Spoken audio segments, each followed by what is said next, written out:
Back when I was a kid, I used to love building forts. We used to go in the woods, dig a big hole in the ground, put logs across the top, with some roofing paper, bury it with dirt, and that was our hideout. That was our fort. That was our protected area. Now I'm at a point that, you know what? I want to start building forts again. And it seemed like a perfect time with the uncertainties that are going on in the world. So I figured I'd dig a hole.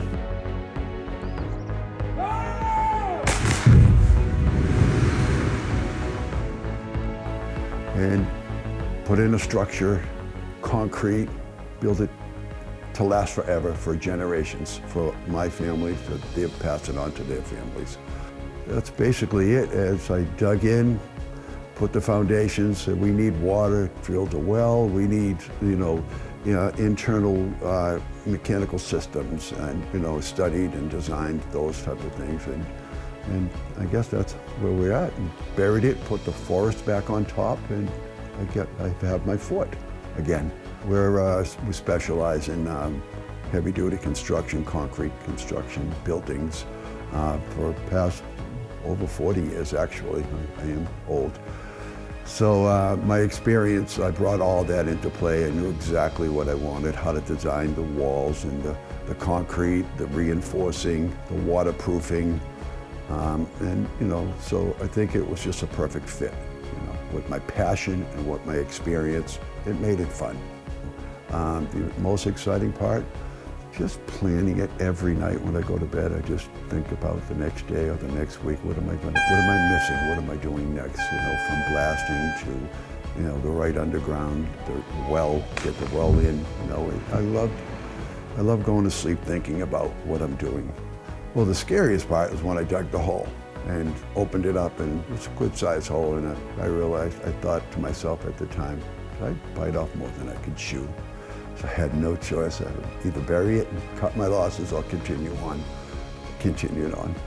The most exciting part, I think, was when we finished the concrete work and the roof deck, putting the excavator on top of it to bury it was really exciting. Like, okay, here's the big test. Big, massive excavator going on it. It was really exciting. Then burying 5 feet of gravel on top of it. It was pretty exciting. I said, this is great. And I was really proud of it. I looked into some pre-designed structures, metal cans. They're only, they're 10 by 7 foot high by 50 foot long. You can put as many cans in the ground as you want and put them on a slab, concrete slab, and connect them together. But they're too low, the ceilings were too low for me, and I just wanted the ability to create and design the shapes and forms that I wanted to my likings, to my visions. And underground was a perfect location because it keeps everything stabilized, temperatures average of 57 degrees all year round. And we have some cold winters up here as well. When it all was coming together, I went, well, I need why not put in a game room, put in shuffleboard, darts, ping pong.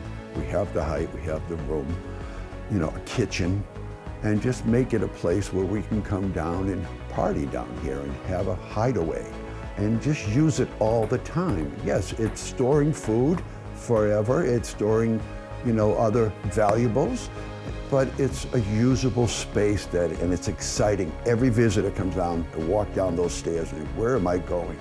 What are we doing down here? And then they open up the door and say, are you kidding me?